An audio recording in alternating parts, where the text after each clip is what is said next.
रियासत माँ जैसी है, सुतीली माँ जैसी भी है, पड़ोसन जैसी भी है, तो तब भी इसको नहीं सोना चाहिए कि जो गुमशुदा लोग हैं उनके नाम और नंबर रियासत बताए, नंबर 1। नंबर 2, जो लोग जख्मी हैं उन सबको तब रेमेडी मिलेगी जब उनकी मेडिकल करवाने की इजाज़त दी जाएगी। वो मेडिकल करवाने की इजाज़त दी जाए, उन एक एक जख्मी को कहा जाए जिसके खिलाफ आप पर्चा करें। मैं सबसे बड़े जख्मी का नाम लेता हूँ। आपने उमर अयूब की गर्दन पे लगा हुआ शैल देखा?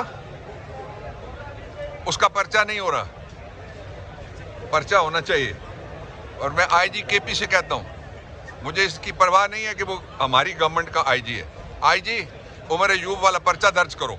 कैसे तुम इनकार कर सकते हो? कैसे तुम मुल्ज़िमों की सफ में जाके उनकी हिमायत कर सकते हो? 2, तीसरा ये है कि जो शहीद हैं, जिस घर के बच्चे मरे हैं, आप सारे जानते हैं, जहाँ जहाँ उनके जनाजे हो रहे हैं वो सारे, ये इस कदर बेरहम, बेशर्म और बेहया निज़ाम है कि जिसके मैनेजर्स ये कहते हैं कि अगर कोई बंदा मरा है तो मुझे ज़रा ला के दिखाओ। अब मैं ये नहीं कहना चाहता कि इनका बाप दादा कब मरा था, वो भी साबित करने के लिए कोई इनको कह सकता है ना, इसके साथ जो सवाल ये कर रहे हैं, इनको ऐसा कोई सवाल पूछ सकता है। जो सबसे बड़ी बात है वो ये है कि जो मिडिल ईस्ट की ताज़ा सिचुएशन है, उसके बाद जो सबसे बड़ा ख़तरा है मिडिल ईस्ट के ममालिक से ज़्यादा, वो 2 मुल्कों को दरपेश आएगा। ये मैं मिडिल ईस्ट पे मेरी नज़र है, वहाँ मैं एक यूनिवर्सिटी में रह के आया हूँ और मैं अरबी मीडिया फॉलो करता हूँ। सिर्फ एक अल जजीरा अरबिक कवर कर रहा है उस जंग की जो इसराइल ने छेड़ी है। गोलान पूरे पे उसने कब्जा कर लिया। वो 35 किलोमीटर दूर एक चोटी पे आके बैठ गया है और जो इसराइल का वज़ीर आज़म है उसने कहा है कि मैं आई विल चेंज, ये उसके लफ्ज़ हैं, I will change the face of the middle east. और मिडिल ईस्ट में तो छोटी छोटी रियासतें और अफवाज भी वाजबी हैं अक्सर, लेकिन जो 2 बड़े ममालिक हैं वो निशाना है इस सारी कैंपेन का, एक ईरान है और दूसरा पाकिस्तान है।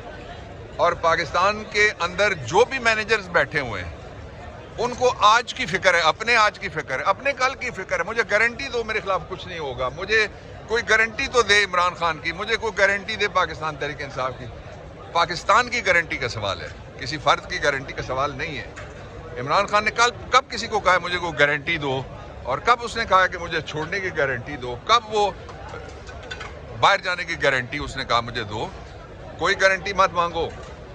तुम लोग ये प्रोपेगेंडा करते थे कि इमरान खान गुफ्तगू नहीं करता। इमरान खान ने गुफ्तगू के लिए कमेटी बना दी है, उस कमेटी का मजाक उड़ाना शुरू कर दिया है कि जी पहले ना करते थे अब हाँ करते हैं। बेशर्मों, बेशर्मी में भी कुछ उसूल होते होंगे। तुमने तो सारी उतार के फेंक दी है, जितनी शर्म थी, जितनी हया थी। और अगर ये तुम समझते हो कि कोई गुफ्तगू हमने नहीं करनी, तो फिर एक मुहिम तो चल पड़ी है, वो लोगों ने खुद चलाई हुई है। वो तहरीक इंसाफ ने नहीं चलाई, लोगों ने चलाई हुई बायकॉट वाली मुहिम। हमने नहीं चलाई, हमें पता ही नहीं था। तो फिर गुफ्तगू भी नहीं करनी, शहीदों के नाम भी नहीं बताने, पर्चे भी बंद नहीं करने, हमारे पर्चे दर्ज नहीं करने।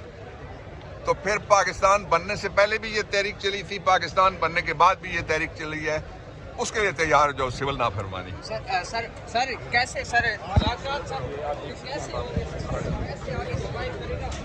जब आप लोग मुलाकात की बात करते हैं तो वहाँ से मजाक उड़ता है, और जब वहाँ से बात होती है तो आपकी तरफ से मजाक उड़ता है। नहीं, हमने कब मजाक उड़ाया जरा बताओ। हम सिर्फ ये कहते हैं, हम मजाक नहीं, हम बहुत सीरियस बात करते हैं। शरारती का कहा गया।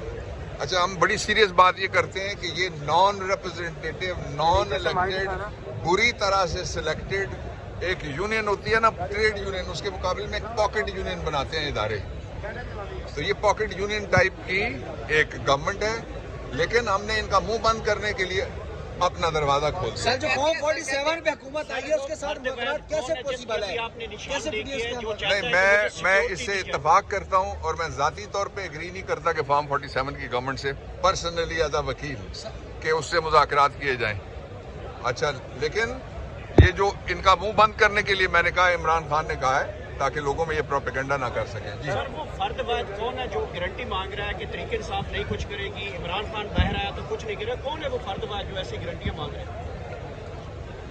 उसका नाम है देसी वी। सर कहते हैं मैंने अपने तरीके से सर कहते हैं गंदा पानी ये जो है वो आग बुझाने के काम अच्छा आता नहीं, है। एक सवाल हो गया आपका, ये तीसरा आपका और कोई? ये जो मिलिट्री कोर्ट से हवाले से सुप्रीम कोर्ट ने किस्तों में अदालतों को जो मिलिट्री कोर्ट का हम देख रहे हैं ये सुप्रीम कोर्ट ने विद रिस्पेक्ट, चूंकि उनका ऑर्डर आ गया है, रात को मैंने पढ़ लिया है, वो मेरे पास मौजूद है, इसलिए पे मैं तबसरे का हक रखता हूँ as a former law minister, as the co author of the constitution and as a senior ASC of the Supreme Court. बड़ा गलत फैसला है, मुझे इससे कोई इत्तफाक नहीं है, ये इंतहाई गलत फैसला है।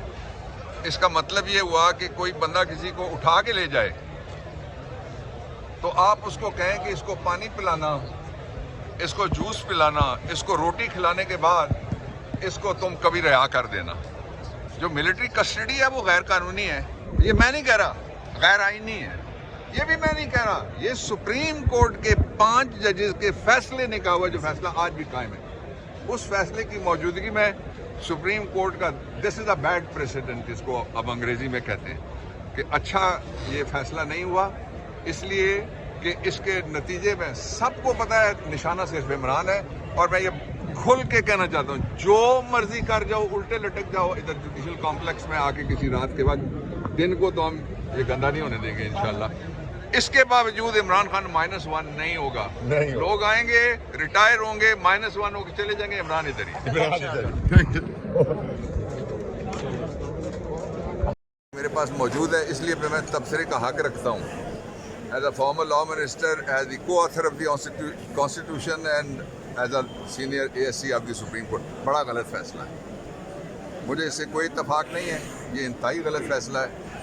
इसका मतलब ये हुआ कि कोई बंदा किसी को उठा के ले जाए तो आप उसको कहें कि इसको पानी पिलाना, इसको जूस पिलाना, इसको रोटी खिलाने के बाद इसको तुम कभी रिहा कर देना। जो मिलिट्री कस्टडी है वो गैर कानूनी है, ये मैं नहीं कह रहा, गैर आईनी है, ये भी मैं नहीं कह रहा, ये सुप्रीम कोर्ट के 5 जजेस के फैसले ने कहा हुआ, जो फैसला आज भी कायम है। उस फैसले की मौजूदगी में सुप्रीम कोर्ट का this is a bad president, इसको अब अंग्रेजी में कहते हैं, कि अच्छा ये फैसला नहीं हुआ, इसलिए कि इसके नतीजे में सबको पता है निशाना सिर्फ इमरान है। और मैं ये खुल के कहना चाहता हूँ, जो मर्जी कर जाओ, उल्टे लटक जाओ इधर जुडिशल कॉम्प्लेक्स में आके किसी रात के वक्त, दिन को तो हम ये गंदा नहीं होने देंगे इंशाल्लाह। इसके बावजूद इमरान खान -1 नहीं होगा, लोग आएंगे, रिटायर होंगे, -1 होकर चले जाएंगे, इमरान इधर ही।